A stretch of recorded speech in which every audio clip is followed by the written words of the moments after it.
Marcoleta.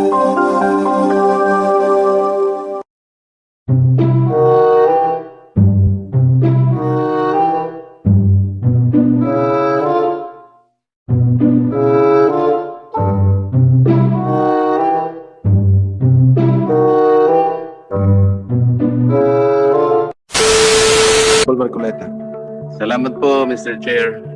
You can allow me a little time to just air my frustrations based on what I have observed during the last hearings and on the basis of the answers being given by our resource persons.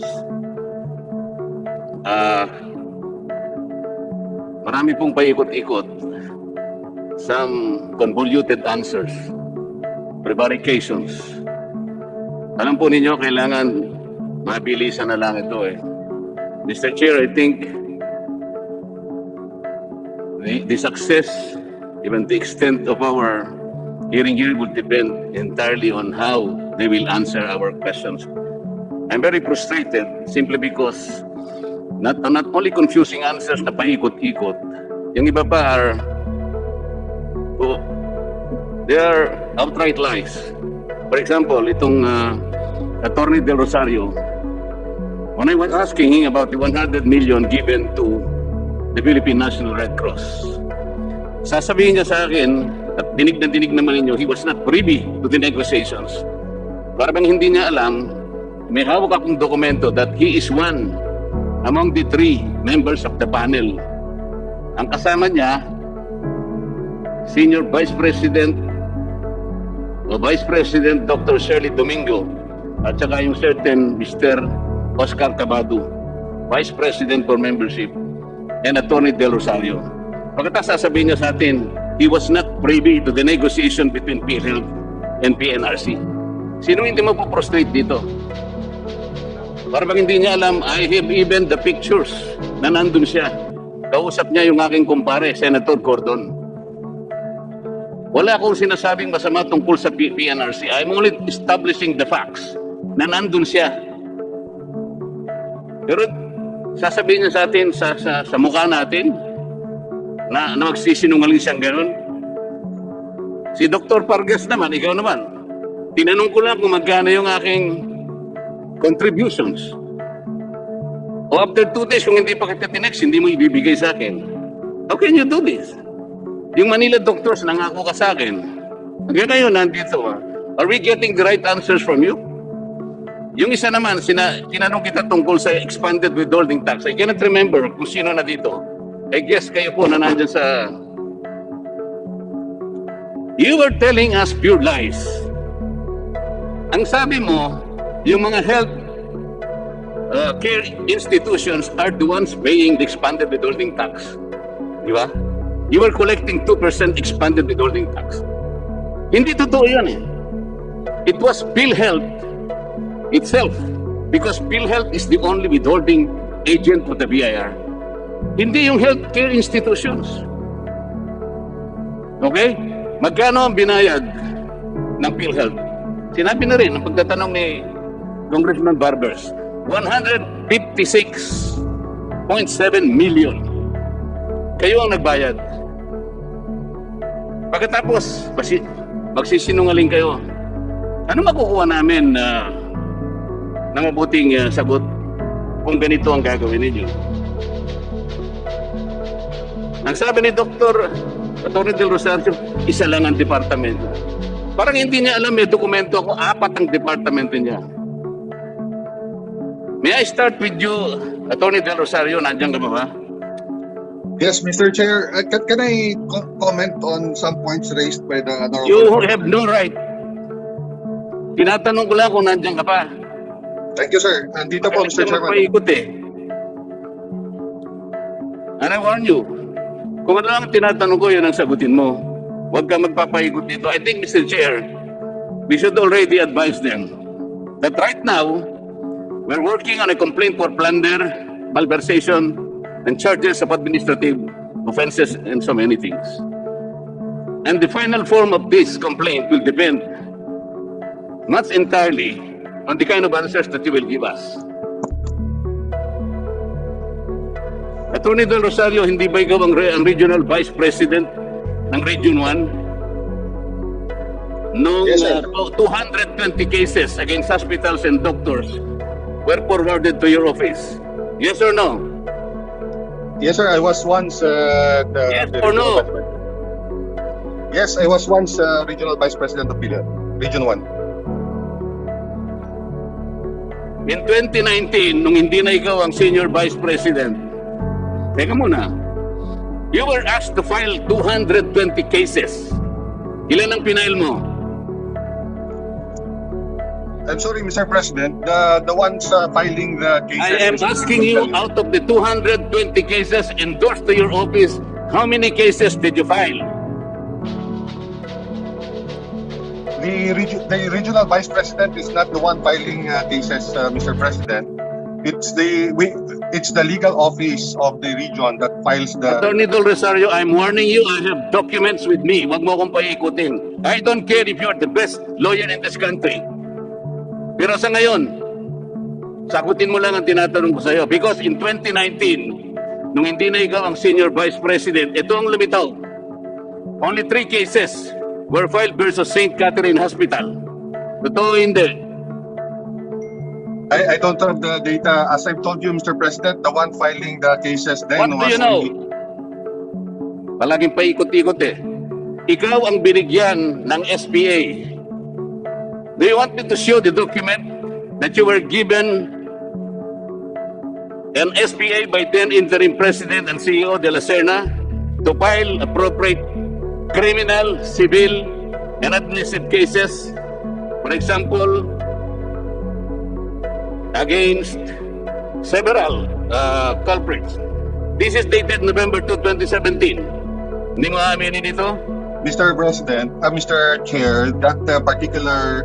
I am asking you, do you know about this SPA? I've known that SPA only of late, Mr. President, Mr. Chairman. I've not seen that that particular document was forwarded directly to the. I am asking you if you know this because this is an SPA issued to you by interim President CEO de la Serna, dated November 2, 2017. I have the documents with me. Yes, sir. I've already seen that document, but I cannot remember seeing that document in 2017, Your Honor, Mr. Chair. There was even an endorsement dated 13 September 2017 for the filing of criminal and administrative case against a certain Dr. Martin Corpus. You know this document, don't you? I've seen that document only recently. Do you know this document? I'm not asking you whether or not you saw the document. Yes, Your Honor. Paikot-ikot ka. Ito, Mr. Chair, ang problema sa taong ito eh. Despite all this, SPA endorsement, 220 cases endorsed to your office since you were acting Regional Vice President of Region 1. Wala kang ginawang pinail na kaso kahit isa. For example, it was also disclosed nung mawala ka na sa Region 1, 11 cases are missing. 10 cases versus Elguera General Hospital. 1 case against Dr. Macario Macareg. You deny this? I'm not aware of that, Mr. President. Oh, yan ka na naman. You remember, I have all the documents. I don't care if you remember or you don't remember. That's your problem.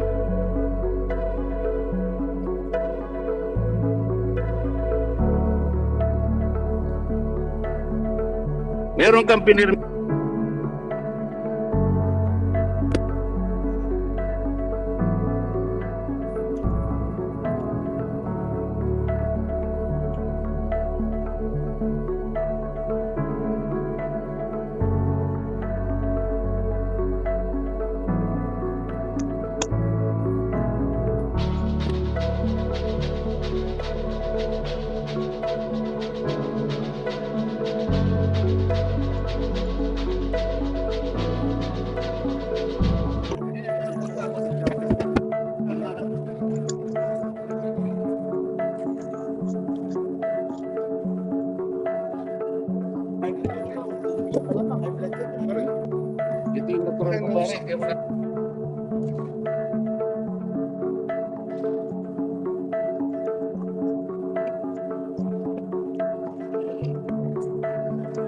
Okay.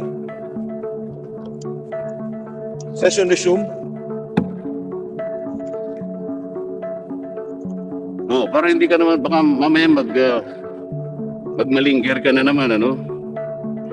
Meron kang memorandum number 2018-14. You directed each and every provincial regional office to file at least one complaint per quarter.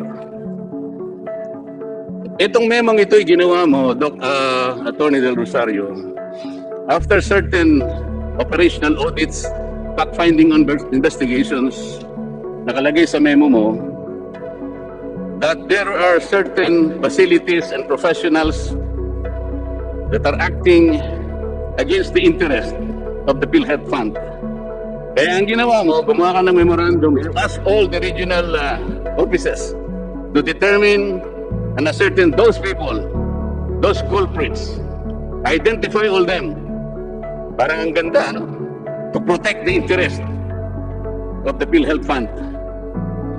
What is the reason why you gave them a quota of only one criminal case per one quarter?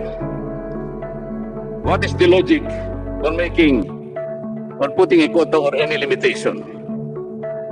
Sir, that quota is the minimum. Kasi napansin ko po nung pag-assume ko dito that ever since Philhealth was created, there were only 11 complaints, criminal complaints filed. And I reviewed the cases, and all the criminal complaints were filed by the central office. So there was actually a confusion whether who will file the criminal complaints. So I issued that memorandum, but at the same time, I recognize the limitations of the regions pertaining to their capacity to process all these cases. Attorney that's Del why- Rosario, Yes, sir. alam niyo po dito sa session, si Congressman Marcoleta, Congressman Barsaga, hindi na po dapat sila nagpupunta rito because of the COVID. The least you could do, Attorney Del Rosario, while conducting Zoom, at nandiyan naman po kayo sa Zoom, i-on nyo naman po yung video nyo para nakikita kayo ni Congressman Marcoleta habang nag-interplate siya. Thank you, Mr. Chair. Kahit hindi ko na siya nakikita, Mr. Chair, mas okay pa sa akin eh. Importante lang sa akin, sagutin niya lang matino yung tinatanong ko. So ang sinasabi mo, Attorney Del Rosario, Yes, sir. ikaw pa lang nag-determine. Gaano ka kasigurado na yung determination no, that's only one filing of one case per quarter, yun ang tama to protect the interest of Philhealth? Bakit naman? That's the minimum, Mr. Chair. Sino nagsabi sa yung minimum? Sir, Who told kasi, you? sir, Who instructed you to give that minimum?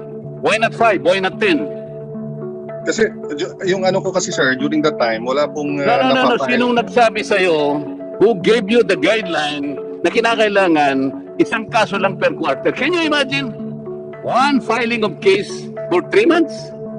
Sino ka para i-determine mo sa sarili mo na yun ang minimum? Why work for the minimum? Why not maximize the opportunity of being able to determine all those culprits in order to defend and protect the funds of Philhealth? Huwag ka na makatira na kung ano-ano. So, ikaw pa lang nagdi-determine. Yung pa lang mabuti sa Philhealth. That is the way to protect the funds of Philhealth. Kailangan isa lang na case ang i-file in 3 months' time. Mr. Chairman, Hindi ko alam kung anong logic meron ka, Attorney, ha? Mr. Chair. Teka muna, I'm not asking you anything. Okay, sir. Proceed, sir. Sorry.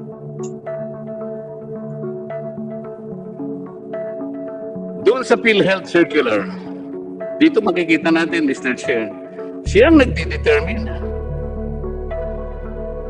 Wala kang sinabi na ang board ang nag-advise sa'yo. Not even the board, not even the EXICOM.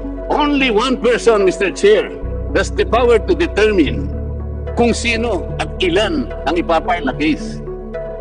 Diyos Mario, sir, na buhay ito. Doon sa PhilHealth Circular 2020, balikan natin yan, 0007. Merong effectivity doon eh. Napansin ko lang kagabi nung nire-review ko to eh. Do you know the effectivity of that particular circular, Attorney Del Rosario? If I remember it right, I think it's March 28 or 21, Your Honor, Mr. Chair. Narinig mo yung sagot, Mr. Chair? Why did you say it took effect on March 31? 21 yata. 21 po yata. I don't have the document right now, Mr. President. Mr. Wala ka Chair. palang dokumento. Bakit sinasabi mong March 31 what? What year? 2020? Are you referring to the IRM circular, Mr. Chair? I am talking about PhilHealth Circular 2020. Ito yung IRM. COVID-19 ito. Oh. Kabisado mo ito eh. Bakit mo sinabing March 31, 2020 ang effectivity? Why? Hindi sir, ang sabi ko sir, ang alam ko March 20 or March 21. Ang sinasabi ko sa iyo, merong effectivity itong circular na to. Ang tanong ko sa iyo, do you know when did this PhilHealth circular take effect? I think nakalagay po dyan effective immediately, Your Honor eh. So Hindi mo kabisado? I'm not sure Tell about me, I will help you. Hindi mo kabisado? Thank you sir, thank you. Oh, it takes immediately from its publication in a newspaper of general circulation and take note, 3 copies, certified copies to have been furnished to the Office of the National Administrative Register of the UP Law Center. When did you or PhilHealth furnish the Office of National Administrative Hospital of UP? When did Honor of UP Law Center receive the 3 copies from PhilHealth? Sir, it's not my office that is in charge of that. So maybe we can ask the sector in charge. Maybe ka na naman eh. You are the Executive Vice President ng legal sector. You have worked for PhilHealth for 20 years or so. Pati lang itong effectivity. Ito na naman, paikot-ikot ka na naman. Alam mo ito eh. Do I need to tell you or give you the document? Ako mismo ang nag-search eh. Sir, during the Senate hearing, it was mentioned that it was only in June that PhilHealth provided copies to the Honor. So what day in June? What day in June? If I remember it right, it's June 11, yung document shown by Senator Lacson. Alam mo na yun eh. Magmamali ka pa eh. June 11, hindi 7. June Do I 11 need to correct you every time? I said June 11, Mr. Chair. Okay. So ngayon, alam natin, ito palang IRM took effect legally June 11, 2020. So what happened to the funds that you disbursed prior to this date? What? Sir, it appears that the requirement of the circular was not satisfied as to the requirement to furnish the What Honor. kind of answer is that? Are you a lawyer? Talaga ba lawyer ka? June 11, nung magkaroon ng kopya ang Honor of the UP Law Center. Meaning to say, doon lang nag-take effect yung inyong circular 2020-0007.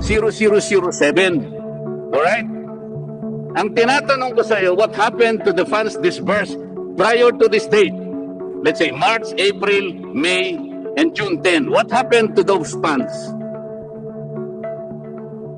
Sir, it would appear that those funds were not released based on the prerequisites set by the circular on the publication and the furnishing of copies to the Honor. What? Can you speak better than that? Do you have a better explanation than that? Napakasimple ng tanong ko eh. Ano ngayon ang mangyayari doon sa pondo na nirelease ninyo prior to the effectivity of this circular? So it is without authority, it would appear, Mr. Chair. Anong sabi niya? Without authority. Oh, sa walang authority, then what happens to you now? To all of you? Illegal. O illegal? Okay. Mabuti yan nagsasabi ka na ng totoo ngayon. Ako yun. Ako nagsabi nun. Honorable Marcoleta. Ay, ikaw ba? Pasagutin natin sila. Do you agree to the statement of the chairman? Illegal. Hindi na makasagot. Are you asking me? Yes, Mr. I agree with the chairman. Illegal, di ba? Illegal na. It did not comply with, Tinatanong lang kita, illegal na, di ba? yes, I agree, Mr. Chairman. Simple. Attorney Del Rosario, simple lang po sagot. Illegal po ba? Hindi. Yes, I agree, Mr. Chair.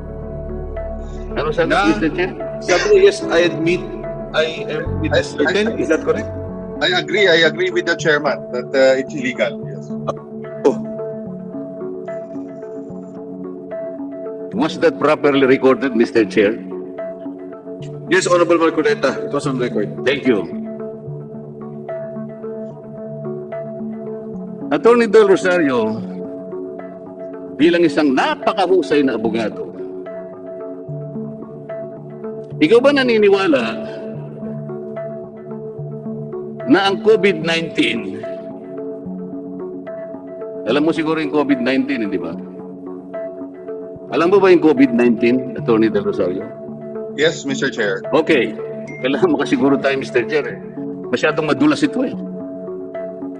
Is COVID-19 can be considered a fortuitous event within the meaning and objectives of Philhealth Circular Number 2020-007. Huwag kang sasagot ng hindi mo naintindihan. Within the meaning and objectives of Philhealth Circular 2020-007, can COVID-19 be considered a fortuitous event? I think my opinion on the matter, Mr. Chair, is that the fortuitous event is the pandemic caused by the COVID-19 infections, Mr. Chair. Attorney Del Rosario, kung alam mo nasa courtroom lang tayo, ako ang judge, baka pinalabas na kita.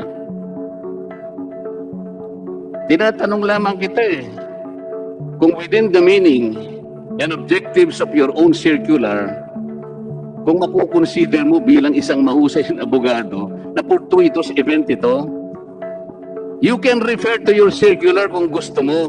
Kabisado mo ito kaysa sa akin. Kung ngayon ko lang nabasa ito eh. Ano ka namang hindi masusuya sa ganitong klaseng sagot na? Naniniwala ka ba na ito makaklasify na fortuitous event? Yes, sir. I think that's the intention of the O yun. Yun ang paniwala mo, di ba?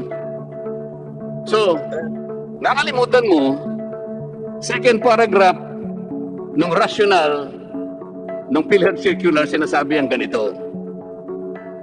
Act of God, like floods, typhoons, di ba?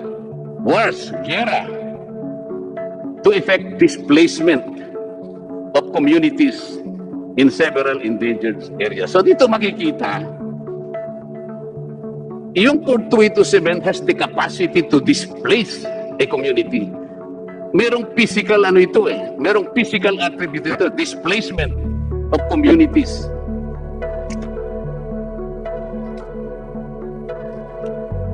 Under objectives, nakalagay, to provide aid to healthcare institutions in rebuilding their critically damaged healthcare systems.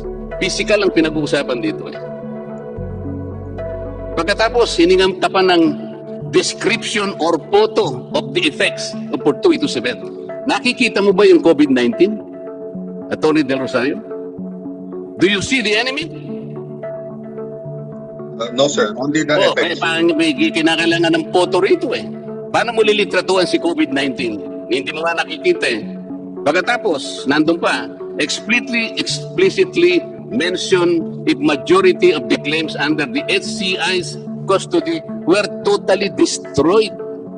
Anong ibig sabihin? These are collection of words and phrases that denote that something was damaged, physically damaged. Kaya nga kailangan yung IRM eh. Kaya kanina tinatanong kita kung klasifikado nga na fortuitous event. Yes, siguro lang ng yes, sir. Pero hindi mo naintindihan ang sarili mong circular.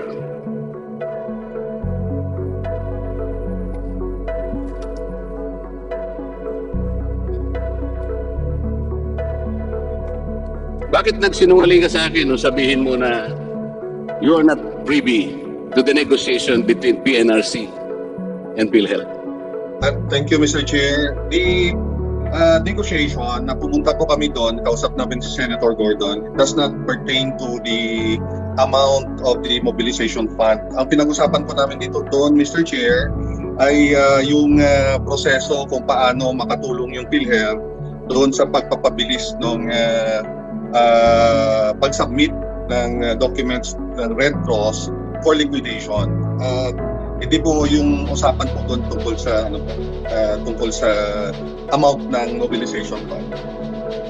Thank you, Mr. Chair. Sa palagay mo ba, kapanipaniwala yung sagot mo sa akin? Hindi ba totoo na 3 kayo rito? Nasa akin ang dokumento, attorney. Yes, sir. Nandun po kami, sir, Mr. Chairman. Kung pipilitin mo na magsinungaling ka pa, nasa sayo yun. Okay? Kaya nga sinasabi ko sa iyo kanina, the final form of this complaint for plunder, malversation, and so on and so forth will depend on the kind of answers that you will give this joint committee. Kasama mo si Legal Vice President Shirley Domingo and Mr. Capado, the Vice President for Membership. Noong i-negotiate ninyo, kayo ang panel na pagkatapos directly magsisinungaling ka sa amin. Yes, sir. We negotiated, but yun, sir, yung dinidiscuss namin yung proseso, hindi po yung amount po ng mobilization. The amount of mobilization, sir, po yun top level negotiation po. So, Gaano katap yung level? Pumunta po kami doon, hindi naman si Senator Gordon po yung intention namin kausap, yun lamang po mga staff, yung gagawa po ng mga forms. Tapos nakita lang po kami ni Senator Gordon, kaya po kami tinawag. So hindi po yun yung negotiation. Maglubid ka ng buhangin kung gusto mo. Pero ang sinasabi ko rito, yung 100 million is a clear deviation from the objectives and parameters set forth in your own Philhealth circular. Because, ang sinasabi ko sa iyo, sa aminin mo at hindi, wala namang historical claims ang PNRC. So, kailangan explain mo sa amin ano ang basis ng 100 million? Sapagkat akala ko ba, kasi dito lumilitaw, Mr. Chair, yung paggastos, yung pagwaldas ng pera ng PhilHealth, walang patumangga, walang protection. Kaya kapag tatanungin mo sila, ano bang basis nito? Anong guideline dito? Bakit ginamit ninyo yung COVID-19 circular pagkatapos wala namang claims dito? Wala namang i-rebuild, wala namang facilities na gagawin. But you earmark 100 million or PNRC. That's only the point. I wanted to establish kapag ang pinag-uusapan, paggasta, mabilis, walang patumangga. Mr. Chair, PhilHealth as one institution forgot one thing, na itong perang ito, hindi sa kanila. They keep the money in trust. They have that fiduciary responsibility to protect this trust. Alam mo, Attorney De Rosario, yung pera mo, kung po-protectionan mo yun, okay lang kasi pera mo yun . Pero ito, kung kinakailangan triplihin mo o sampuhin mo ang pangangalaga sa perang ito, that is the requirement of a fiduciary responsibility. Do you agree or not? We agree, Mr. President. Thank you. Mr. Chairman. Yun ang gusto naming standard sana . Hindi ganun . Hindi ganun. Mr. Chair, may I direct my questions to other panels? Sino po kaya ang pwedeng sumagot dito? I would think Dr. Pargas would have a hand on that, on the 100 million ceiling for Philippine National Red Cross. Yung po yung tanong ng Honorable Marcoleta, sino nagrekomenda ng 100 million at bakit ibibigay? Dr. Pargas? Mr. Chair, Attorney Labe will respond on that. Attorney Labe. Mr. Chair, good afternoon.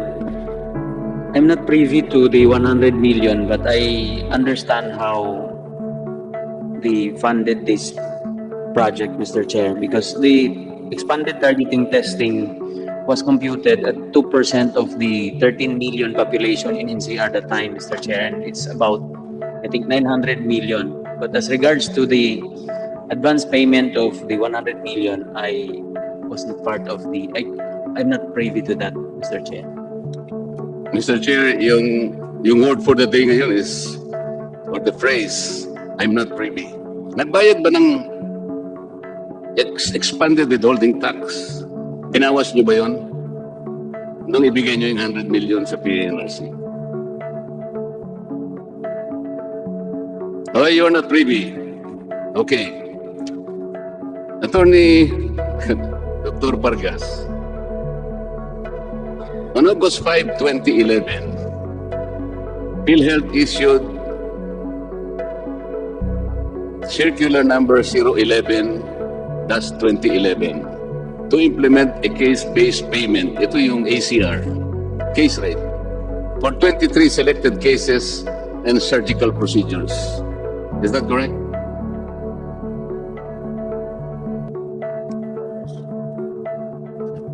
Yes, Mr. Chair. You know, you cannot blame me if I expect, faster answers. Kasi circular ninyo to eh. Ako, 2-3 araw ko lang nabasa ito. But I can commit them into memory if I want to. It was signed by our president then on August 5, Mr. Chair. Yeah, that is correct. And in this circular, it says that it should be reviewed every 6 months. Is that correct? Yes, Mr. Chair. Every 6 months. Positive, okay? Yes? Yes, Mr. Chair. Okay. On October 29, 2013, Philhealth issued circular number 0031, series of 2013, to implement an all-case rate policy. Correct? Yes, Mr. Chair. Correct. Yes, Mr. Chair. Okay. The objectives are as follows. Reduce claim processing or time turnaround TAT. Increase PhilHealth support value. Rationalize reimbursement rates and achieve technical efficiency for providers. Okay. Isa-isahin natin, Dr. Vargas.